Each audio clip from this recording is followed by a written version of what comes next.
nekkatul premier ministre. ah waaw. mais avant daanuñu si woon wax est-ce que posé wu leen question lu tax depuis le début waxuñu ci fonds politique yi Ousmane Sonko bi muy doog a ñëw ànd ak Bassirou Diomaye Faye mu ne Bassirou m'a demandé de venir travailler à ses côtés jàppale ko ci liggéey bi. ci jàppale boobu lu tax moment boobu waxul waxu fonds politique. pourquoi waxul ni moom fonds politique boobu non fonds politique yooyu nañ ci wax parce que il avait quand même mi ngi jàppale Bassirou mais il avait sa majorité à l'Assemblée nationale. léegi lu tax demul bi waxul waa sa majorité boobu nga xam ne daf ko mécanique dafa nekk ci ay loxoom ne leen lijjantil ñu problème fonds politique yi. ñu la xaale ci homosexualité criminalisation bi yooyu yëpp pourquoi waxu ko pourquoi defu ko. il a pas voulu le faire pourquoi. yokkal ni ka parce que moo boobu dérangé ko woon parce que nag dégg naa ni Diomaye daf ko doon compal ci bagage bi. waaw déet Aliou Guy Marius Sagna. waaw xëy na loolu moo tax kii ñeme. Abdourahmane Diouf ñeme ni dañ ko doon compal. parce que xam nga lu Diomaye nee nañu Diomaye mooy Abdourahmane mooy Diomaye. waaw Aliou Abdourahmane bu waxee loolu am na fu mu ko teg. waaw. Aliou xam nga Aliou te en plus de boobu sax sama laaj bi day ñëwaat. mooy est-ce que boobu rek la est-ce que fonds politique bii ko Diomaye di compal képp la. est-ce que amul yeneen fonds. voilà ça c'est ma question du jour. Aliou en fait Guy Marius Sagna avait soulevé une proposition de loi d'encadrement des fonds politiques mu ne ko teg ko ci suuf. teg ko ci suuf. waaw am résolution. oui voilà. waaw oui mu ne ko teg ko ci suuf. ay lu tax ñu mu ne ko yëkkati ko ci kaw léegi. voilà. ce qui est étonnant mooy même Guy Marius Sagna bii di bañ tey ñu càmbar assemblée nationale. moom récemment dégg nañ ko mu doon càmbar sax ay suukaru koor yu ñu doon def seen groupe parlementaire. alors que il y a yow suukaru koor lay càmbar yow ñu ne la waa léegi ki jiite mbir mi léegi nañ ko càmbar nga bañ. moo tax ñu bay xas giraas yi. waaw.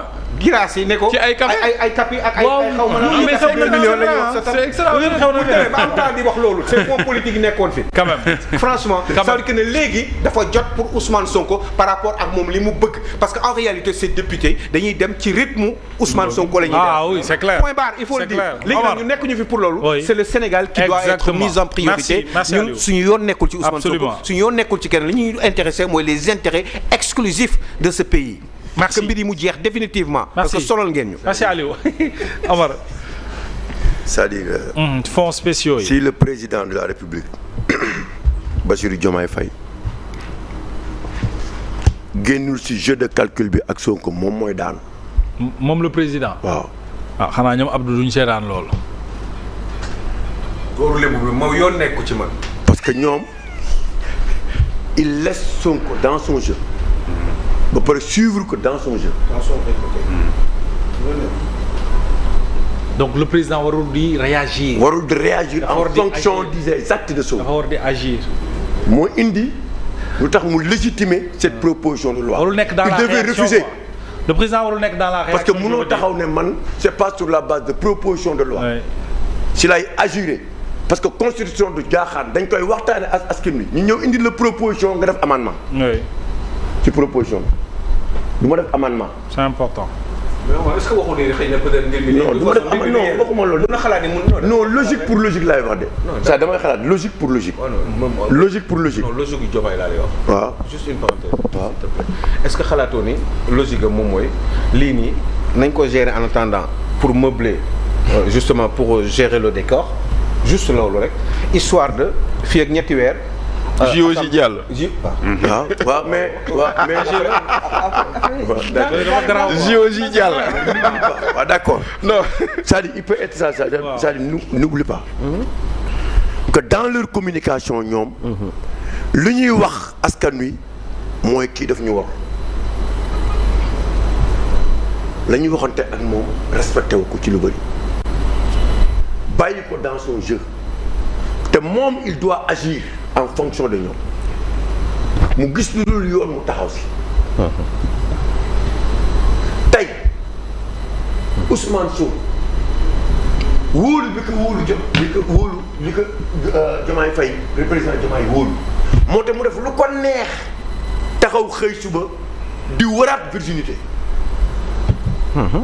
il est à la recherche d'une virginité politique parce que na mu taxee woon ci askan wi ba nax Karim mii tey ñu jël nguur gi mu xam ne mënu ko xool situation bi xamul lu muy def mu song Diomaye pour wëriwaat def voie de contournement pour wëriwaat pour ut virginité mais est-ce que dañ koy bàyyi Sonko il veut toujours montrer aux Sénégalais que c'est un homme sérieux, travailleur et qui aime le pays. Parce que si loolu la wax ak Sénégalais yi ba ñu fal ko ba lii mu am ni ñu am ko bi mu demee ba jël affaire yi xam ni mënu ko ànd ak président Diomaye mu jox ko tous les pouvoirs mu doxal ba xam ne li mu doon wax mënutu ko mu fippu génn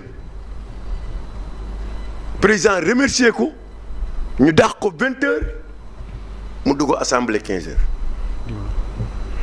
ñoo xamante ni ba léegi benn xamul ban document administratif moo ko intégré foofu.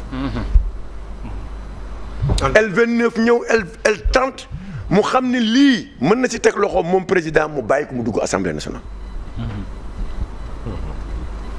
moo ñu indi lii yëpp ñu indi tey mais moom fayul naar bi xoromam ndax dafa am objectif et à tout prix bëgg na ko atteindre. moom bu demee ba jóge primature matul 1 mois muy attaqué gouvernement naan Sénégal yi dañuy sonn agriculture lii ak lii te yow matul 1 mois nga xam ne ko ku ànd ak moom xamoo ko way moom moo taxaw Sénégalais yëpp taxaw assemblée nationale mu ne am naa fonds politique. sama DAGE moo koy gérer loolu la ci teg. et puis li gën a garaaw nit ñi naan sama DAGE moo koy gérer ba ngay gis ñenn ñu naan non moom boo amee ordonnance. dala koy wax nga dem ci DAGE mu jox la xaalis mais xam ngeen ni loolu kuñ koy wax nga di ko gëm mooy xamoo. ngay xool Ousmane Sonko ay berloti lay sol ñun ay nante lañ. na compter berloti point baar la bu nekk lu muy jar. c'est-à-dire que moom li muy wax fond politique bi boo demee xool ay dàllam ñeenti dàllam loolu la. moo wax la dara de mun naa si yokkal. foofu de. est-ce que yaa ngi dégg li ma wax xoolal mbaxane Ousmane Sonko. ak ay lunettes am. waaw dafa nag moom la fa laa jëm. ces lunettes là. non lunettes yi ay Maybach lay sol. ak Chopard. ay Maybach. Chopard 8000 10 000 euros. malheureusement yi ngeen wax ni Sénégalais yi xamuñu. waaw moom laa la c'est-à-dire que nañ xool verre yi ay Maybach la. te bu nekk dañu naan ñii wax déggal ñii di wax waxu. non mais xamuñu sax nit ñi li ñuy def. alors que loolu ça coûte cher. non c'est beaucoup d'argent. mais c'est des millions. montre yi nag. montre bi nag. Chopard. Baye Fall ñun fii lañ dëkk si dëkk bi da nga koy xoolal keroog saa yoo gisee kañ nga daan gis léegi moom ak ancien président bi ki ñu wax kii xaw ma lan. Malick xaw ma lan El Malick. mais ay lan la ñuy sol ay berluti 500000 lay jar. ay dàll yu cher la. sur le da ciy am ay 5 paires ñaata la loolu. ay 6 paires ay plus que ça ak yeneen dàll yi ngay am ak yi ngay sol ngay takk ay verre Maybach di teg yor ay montre yoo xamante ne ay 10 000 euros lay jar. je te dis mbaxane bu nekk ak lunette am xool leen couleur yi. yaa ngi dégg non mais c'est normal c'est-à-dire que. du dara dañuy wax rek. non c'est-à-dire pour wan quoi. yow kooku mooy ñëw taxaw naan la. non man dama bëgg réew mi quoi. soxlawuma dara lu dul liggéey am nga salaire mu ne awma salaire. sama salaire du ma ko laal. ma ko dajale dama koy maye. avant nga ne biñ ma dàqee ba léegi waaw léegi yow biñ la dàqee ba léegi noo def ba am 4 millions sa ko te yow soxla woo dara doo laal dara. même 4 millions yooyu ñuy wax c'est-à-dire 4 millions yooyu comment il a fait pour mu nekk